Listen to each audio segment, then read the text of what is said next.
Les règles de YouTube sont simples. Si tu aimes mes vidéos et pour me dire merci, clique sur le pouce bleu ou laisse un commentaire. Et si tu en veux d'autres, abonne-toi et clique sur la cloche. Merci. Bonjour à tous et bienvenue sur la chaîne Astro. Vous avez toujours rêvé d'avoir un télescope de plus grand diamètre et malheureusement, on ne peut pas forcément toujours partir en vacances avec, que ce soit en train ou en voiture. C'est désormais chose possible depuis 2003 grâce à l'invention de Pierre Stroke par le télescope qui porte son nom, c'est-à-dire le Stroke, qui est devenu un peu le nom générique, un peu comme le Frigidaire du télescope, donc un télescope démontable. Et plus récemment, Laurent Bourrasso a inventé le Slim. C'est un télescope qui rentre dans une sacoche de PC portable. J'espère pouvoir vous le présenter dans quelques mois sur la chaîne Astro. Aujourd'hui, je vais vous présenter celui qui est finalement le fils de ces deux télescopes, c'est-à-dire mon Slim Stroke 400. C'est un télescope de 400 mm de diamètre qui tient dans une valise. Et c'est maintenant sur la chaîne Astro.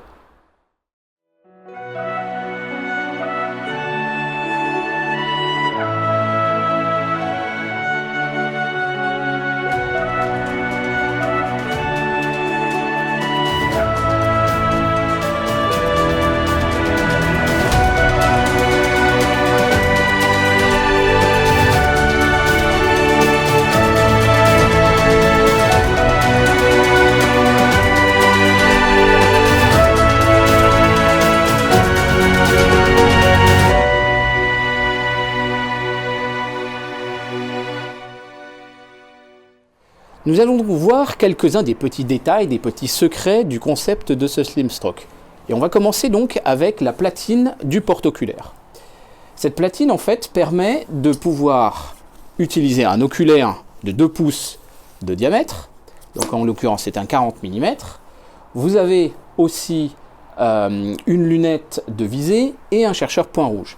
Mais vous pouvez également retirer l'ensemble de cet oculaire et de ce porte-oculaire pour le remplacer par autre chose. Vous pouvez mettre ce porte-oculaire hélicoïdal en 31-75 avec un oculaire. Vous pouvez mettre une caméra planétaire avec une Barlow pour faire de la photo planétaire. Et vous pouvez même mettre un appareil photo numérique de façon à pouvoir faire de la photo, en particulier de la photo de la Lune. Donc bien évidemment, qui dit observation, et en particulier aussi en ville, où vous pouvez avoir des éclairages parasites, mais à la campagne, où vous allez avoir un risque fort d'humidité et de rosée sur votre télescope, et bien évidemment, si vous voulez faire un peu d'astrophotographie, même simplement de la Lune, il faut des jupes de protection.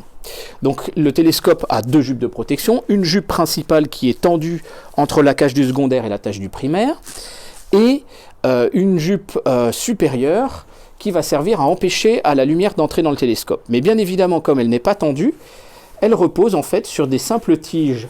Donc ça peut être des tiges de carbone ou des tiges époxy qui sont simplement fichées dans la partie supérieure du télescope, et ça permet d'avoir suffisamment de tenue de façon à éviter donc que la jupe ne retombe par la partie supérieure et masque la vision. Donc pour ranger ces jupes, c'est assez facile, il suffit de tirer. Et alors il y a un sens pour les plier. Voilà, et donc cette jupe se plie à plat, et la seconde,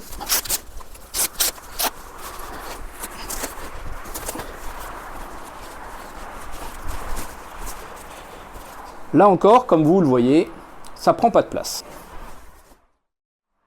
Accessoire extrêmement intéressant quand vous disposez d'un télescope de grand diamètre, ce sont les filtres. Et donc, on peut travailler avec un passe-filtre qui nous permet de passer d'un filtre à l'autre, en fonction du type d'observation qu'on veut réaliser. Ce sont des filtres en 2 pouces qui viendront se mettre donc en face de l'oculaire, et comme ils sont en 2 pouces, je peux les utiliser avec un oculaire 2 pouces, avec l'appareil photo numérique ou avec un oculaire. Et là-dessus, je vais donc avoir un filtre clear pour simplement avoir toujours la même mise au point, un filtre LPR contre la pollution lumineuse, un filtre UHCS beaucoup plus optimisé pour les nébuleuses, et enfin un filtre oxygène 3 pour aller vraiment travailler sur la longueur d'onde de l'hydrogène. Je peux aussi mettre un filtre rouge 610 nanomètres pour l'observation de la Lune. Ça, on en parlera plus précisément quand on va parler de l'observation et de la photographie de la Lune. Et donc le filtre se défait et se range.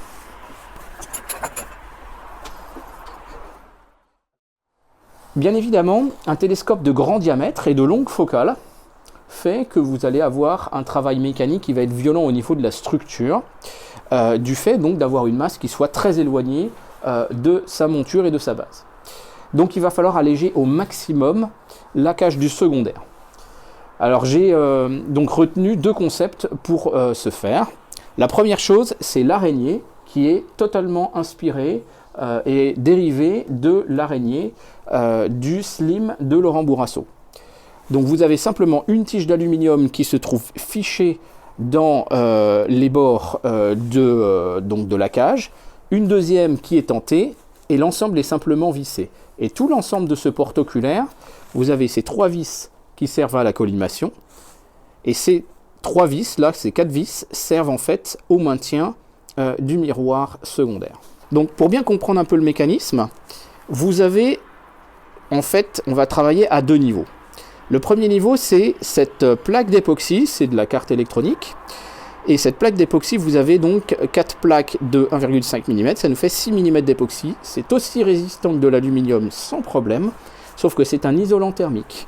Et donc ça va venir ralentir le refroidissement du miroir secondaire puisqu'il n'y a pas d'échange thermique entre les deux. Dans cette plaque en époxy sont taraudées 3 vis que vous pouvez voir là, 1, 2, 3, qui sont les 3 vis de collimation, c'est-à-dire qu'en fait la plaque d'époxy est percée. Ensuite, j'ai taraudé un pas de vis à l'intérieur et j'ai mis un petit bout de tige sans fin. Bien évidemment, c'est collé. Et ensuite, vous avez un ressort et un écrou à oreille qui permet de faire la collimation. Celui-là sert plus de pivot et ces deux-là pour la collimation.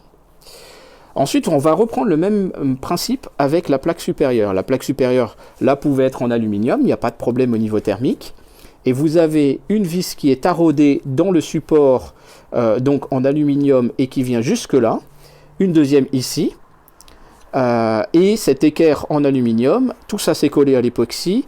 Et donc, bien évidemment, cette vis-là est solidaire de l'intérieur, en fait, de cette plaque en aluminium.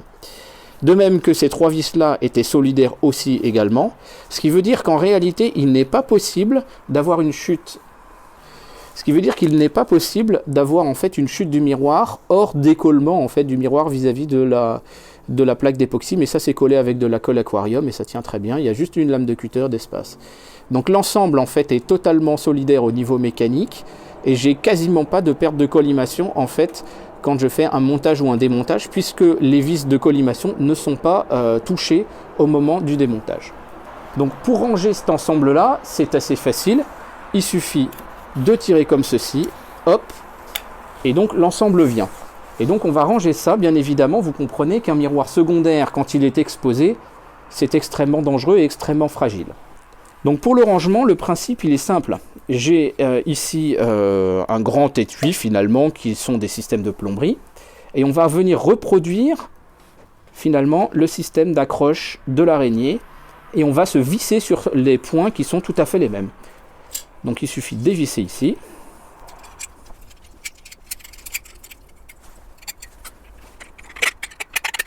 Voilà.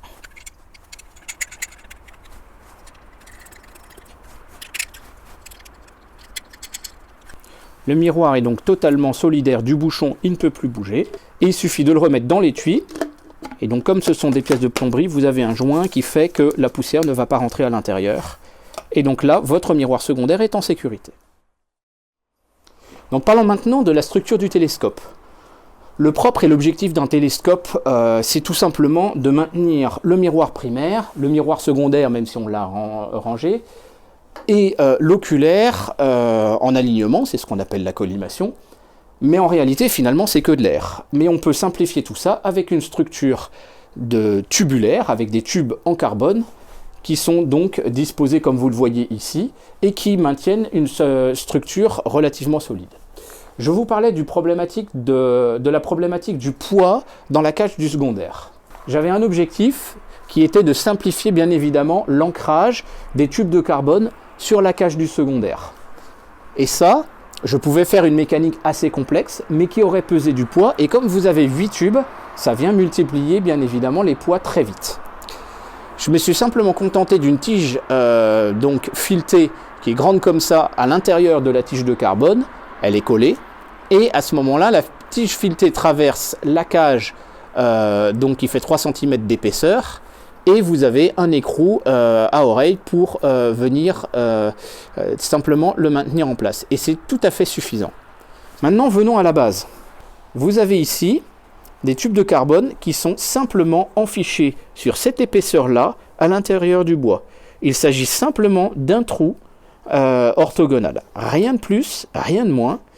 Et ce principe-là vient de Pierre Strock, donc qui, avec le stroke, a trouvé cette méthode qu'on appelle le tube cintré, qui fait que le tube travaillant comme ça en effort, il va venir sur finalement sur la moitié de sa surface, travailler et en adhérence sur l'intérieur du bois. Et donc vous n'aurez absolument aucun problème de risque d'arrachement de votre tube, et donc votre structure va se maintenir. Et l'avantage, bien évidemment, c'est qu'il suffit simplement d'un trou. Donc c'est très très simple à réaliser. Donc là, si je le voulais, je peux tout à fait soulever tout le télescope par la structure comme ça. Les tubes en bas, ils ne vont pas bouger. Bien évidemment, je vous montrais le miroir pour la présentation, mais il faut le protéger. Donc là aussi, on va lui mettre une plaque de protection, et comme elle est maintenue par les tubes de carbone, elle ne va pas bouger. Et ça, c'est un masque de Bahtinov. Vous pouvez voir, on a les petites encoches pour les tubes d'époxy qu'on avait sur la jupe supérieure, et ça sert à faire la mise au point. Donc le principe même d'un télescope de type stroke ou slim, c'est d'essayer de faire les éléments minimalistes possibles à tous les étages de conception. Et donc en l'occurrence, là, la plaque, elle fait à peine 3 mm d'épaisseur, et ça, on va dire que c'est complètement négligeable. Donc ça ne va pas prendre de place dans la structure. Procédons maintenant au démontage. Première chose à faire, protéger le chercheur. Ensuite, il suffit de démonter les tubes. Donc pour ça, on va simplement dévisser les écrous.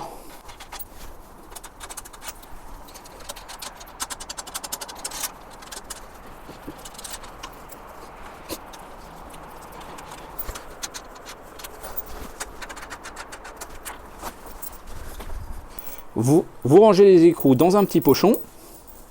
Faut pas les perdre. Et ensuite, la cage, elle vient toute seule.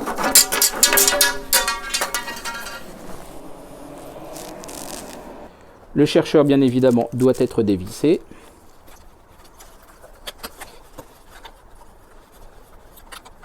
Voilà. Et la platine du secondaire également se dévisse. Voilà.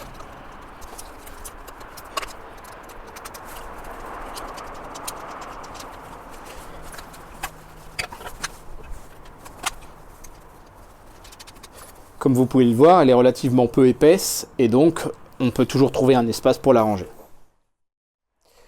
Ensuite, le secret du rangement de ce télescope, qui est issu directement du slim de Laurent Bourrasso, c'est de faire disparaître la cage du secondaire. Alors on fait comme ça.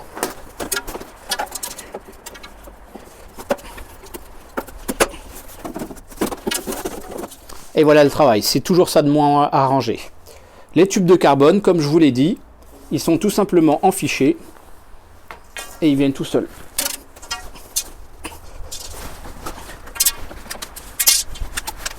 Alors bien sûr, j'ai tenté un pari très très risqué en prenant des tubes de carbone de 8 mm.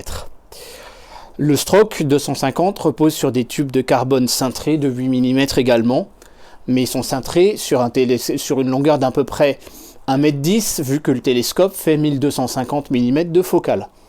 Là, mon télescope fait 1800 de focale. En revanche, il est plus large à la base. Alors, j'avais quand même relativement confiance parce que j'ai fait auparavant un télescope de 300 mm sur 1500 de focale et les tubes de carbone passaient. Je dois vous avouer que c'est un tout petit peu souple, mais néanmoins, ça marche. Ça marche en photo planétaire, ça marche en observation.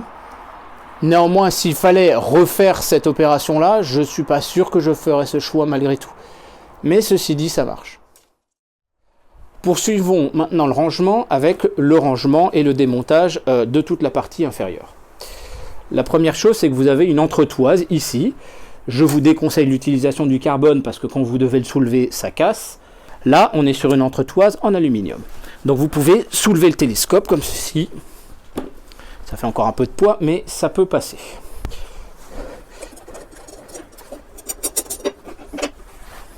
Hop, on va retrouver la vis après. Ensuite, il suffit de dévisser.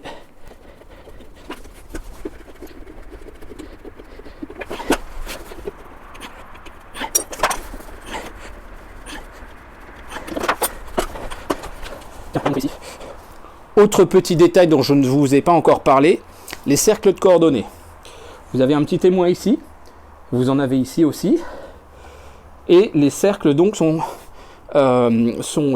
gradués, ce qui nous permet de faire un mouvement en altitude avec celui-là, un mouvement en azimut ici, que ce soit sur la table équatoriale ou en dehors, et donc de faire un pointage de cible beaucoup plus facile si on veut travailler avec des coordonnées. C'est en particulier utilisé quand je fais de la photo ou de l'observation planétaire en pleine journée. La visserie restante, bien évidemment, se range toujours dans le petit sac. La suite du rangement est assez évidente, on va mettre le télescope dans le sac. Donc vous prenez la cage du primaire. Elle est conçue naturellement, puisqu'on a un câble de frein de vélo là, pour un sens du miroir vers le bas comme ceci. Donc on va garder ça quand on sera dans la valise. La valise est matelassée avec un sac de couchage qui peut me servir pour moi s'il fait froid pendant les observations, mais qui va servir également, bien évidemment, à amortir les vibrations.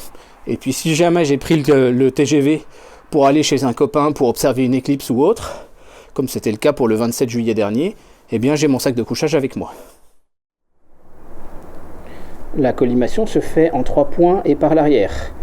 Alors effectivement, normalement, pour faire la collimation d'un télescope, il suffit d'un pivot et de 2 points.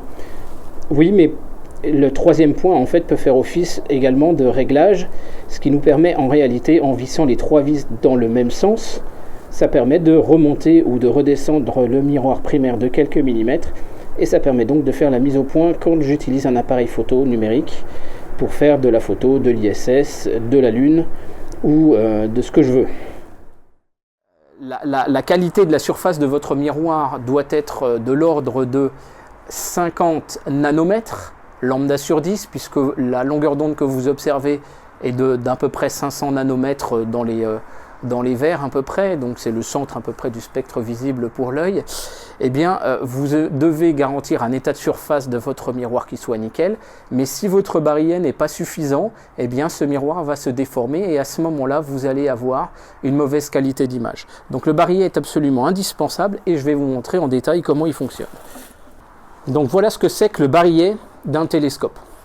Le barillet d'un télescope repose en fait sur le principe d'avoir une mobilité suffisante pour toutes les pièces qui le composent et d'avoir des points de touche qui soient les plus petits possibles, en l'occurrence des têtes de clous. Et donc ces mouvements comme ça vont faire que notre miroir primaire va avoir suffisamment de liberté. Et en même temps, enfin toutes les pièces vont avoir suffisamment de liberté et le miroir primaire va venir reposer correctement sur toutes ces pièces et donc sa masse va être correctement répartie. Ensuite, bien évidemment, votre miroir, quand votre télescope va être incliné, va avoir tendance à tomber et glisser vers le bas, c'est logique. Et donc là-dessus, on a 2 possibilités, soit on va faire 2 cales latérales, généralement à 90 degrés ou 120 degrés, ça dépend des philosophies. Et l'autre possibilité, c'est d'avoir une corde à piano, ou là en l'occurrence c'est un câble de frein de vélo, qui va venir le prendre dans toute sa circonférence, et donc là encore répartir les appuis et l'empêcher de glisser vers le bas. Voilà, donc ça c'est le principe. Je terminerai juste une chose en vous disant que la construction de ce télescope n'aurait jamais été possible si je n'avais pas trouvé cette pièce. Voilà, cette pièce-là, c'est un profilé en aluminium, avec donc une partie plate et une partie carrée creuse. Et ça, j'ai trouvé ça chez Weber Métaux et Plastiques à Paris. Et c'est un magasin que je vous recommande vraiment, parce que c'est là aussi où on trouve les blocs de téflon pour pouvoir faire les mouvements donc en azimut et en altitude. Autre détail important de la conception de ce télescope, ce sont les mouvements qui sont fluides grâce à l'utilisation de patins de téflon. Vous en avez donc 4 pour le mouvement en altitude et 4 pour le mouvement en azimut, même si je dois optimiser encore un petit peu cet aspect-là. Et ce rocker vient se placer sur la cage du primaire à l'envers. Cette base est la base absolument minimaliste que j'utilise quand je suis sur un lieu en béton et que je travaille en altitude azimut. Elle vient se mettre ici. Ensuite, vous mettez le miroir secondaire, la platine du porte-oculaire. Vous avez encore de la place pour nombre de petits accessoires. Une lampe, une frontale, la partie en T de l'araignée et la partie droite de l'araignée. Ensuite, nous mettons les tourillons. Alors,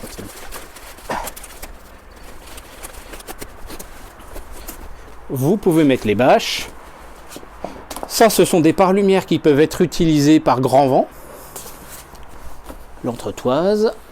Si vous désirez utiliser uniquement le télescope en configuration alt-azimutale, vous avez encore largement la place de mettre des accessoires et de mettre des affaires, par exemple des fringues ou autres.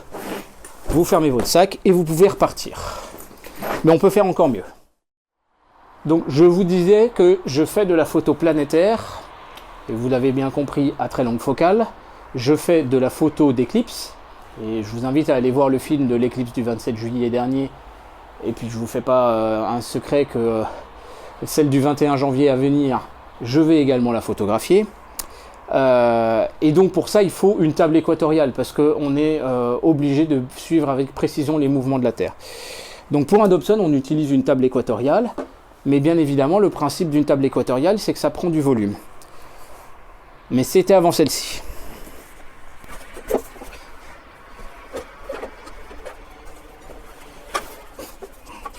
Cette table équatoriale est une table équatoriale qui est démontable.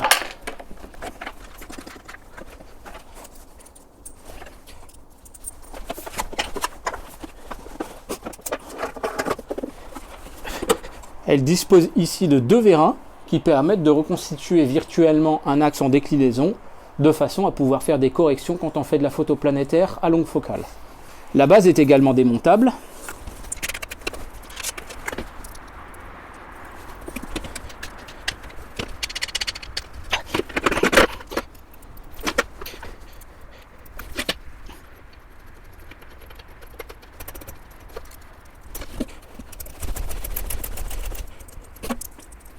Donc pour le rangement, on met l'anneau Altaz ici. Ensuite vous pouvez mettre cette plaque. On remet les tourillons comme la première fois. Vous pouvez commencer à ranger aussi des pièces ici. Par exemple un secteur. Ensuite la plaque supérieure que l'on vient mettre à l'envers. Ça fait longtemps que je ne l'ai pas fait. Je me souviens plus trop. Voilà. Je faisais comme ça. Hop. Le chargeur. La raquette de la table équatoriale. L'entretoise. La visserie, elle vient dans le petit pochon, mais je l'avais laissé au fond. Hop. On ferme tout ça. Et là, vous pouvez partir en voyage à l'autre bout de la France. C'est un peu trop lourd pour partir en avion, je ne vous ai pas parlé du poids. Il pèse 24 kg sans la table équatoriale. Ce sac-là, on va être plus proche des 40 kg, vous avez tous les accessoires, mais je peux vous garantir qu'on peut partir en TGV avec. Alors vous allez me demander bien sûr, est-ce qu'il marche bien? Ouais, je vous le confirme. C'est un télescope qui marche sacrément bien et franchement, il m'a demandé quand même pas mal d'heures de travail, mais il me le rend bien. Avec ce télescope, en avril dernier, j'ai pu faire le marathon de Messier. Le marathon de Messier consiste à essayer d'observer les 110 objets du catalogue de Messier en l'espace d'une nuit. Dans le nord de la France, il est possible de n'en observer que 105. Et j'ai réussi à en observer 105 sur 110 en avril dernier. Je vous mets le lien sur le CROA où je vous raconte donc le compte rendu d'observation astronomique, où je vous raconte un peu toute cette extraordinaire aventure dans la description. J'ai pu observer bien évidemment les planètes du système solaire et jusqu'à même, je crois de mémoire, quelque chose comme au moins 5 bandes, si c'est pas 7 bandes sur Jupiter. Il donne déjà des sacrés résultats alors que le miroir reste un miroir industriel puisque c'est celui d'un Mid-Light Bridge. J'ai pu observer aussi bien évidemment pas mal d'autres objets du ciel profond. Un objet qui m'a quand même pas mal amusé, c'est la Blinking Nebula dans la constellation du Cygne. C'est une petite nébuleuse planétaire et elle a la propriété, alors elle ne clignote pas, contrairement à son nom, simplement la propriété c'est que quand on la regarde directement, elle disparaît parce que l'œil est moins sensible en son centre, en son point de visée. En revanche, quand on détourne le regard pour regarder un tout petit peu à côté, là, la nébuleuse planétaire réapparaît. C'est pour ça qu'on l'appelle la Blinking Nebula. Tu me vois, tu me vois pas, tu me vois, tu me vois pas, et c'est assez rigolo à observer. Voilà, avec ça, bien évidemment, on peut mettre aussi un passe-filtre sur ce télescope. Et donc ça nous permet aussi d'aller observer des nébuleuses planétaires ou globalement des nébuleuses à émission, puisque ces filtres nous permettent d'avoir un meilleur filtrage. J'ai pu observer Vénus et Mercure ou même Jupiter en pleine journée. C'est pour ça que le télescope a des cercles de coordonnées, puisqu'avec les applications smartphone qui vont bien, on peut donc viser aux coordonnées et ensuite contrôler ça. Faites très attention par contre au soleil, bien évidemment. On y reviendra dans un prochain épisode qui est déjà tourné, mais je n'ai pas encore eu le temps de le monter. Voilà, c'est un instrument donc absolument fabuleux. Comme vous pouvez le voir, il se transporte bien, donc j'ai pu par exemple partir le 27 juillet dernier en Lorraine pour retrouver donc Pierre Pfeiffer du club Albireo 57. N'hésitez pas, si vous habitez dans ce coin-là, à prendre contact avec lui et avec ce club. Et donc à pouvoir observer et photographier l'éclipse totale de lune, et vous avez le film donc qui est disponible sur la chaîne en HD. Voilà, donc c'est un très bel instrument, très sincèrement je vous le confirme, c'est voilà, et un 400 mm de beaucoup disent c'est le meilleur compromis aussi, on va dire plaisir emmerdement. Ça reste transportable, ça, voilà, il pèse 24 kg pour répondre aux questions. Le miroir primaire fait 13 kg à lui tout seul. Et donc la structure n'en fait que 11, ce qui est franchement finalement pas mal. Voilà, j'espère que cette présentation de mon SlimStroke 400 vous aura plu. Celui-ci est mon 5e télescope. J'en ai fait d'autres et je vous présenterai à l'avenir les autres télescopes de la famille. En tout cas, je vous remercie de votre attention. N'hésitez pas à faire part déjà de vos questions et de vos réactions dans l'espace commentaire de cette vidéo, à la partager autour de vous et à faire connaître le concept. Je suis sûr qu'il y a des personnes autour de vous, ou même vous-même, qui seraient intéressés par se lancer dans l'aventure. En tout cas, ce que je peux vous dire, c'est que c'est une aventure passionnante, parce que ça permet de vraiment beaucoup mieux connaître, beaucoup mieux maîtriser son télescope, et donc du coup, de se faire d'autant plus plaisir. Voilà, je vous remercie de votre attention, et je vous dis à très bientôt sur la chaîne Astro. Merci, au revoir.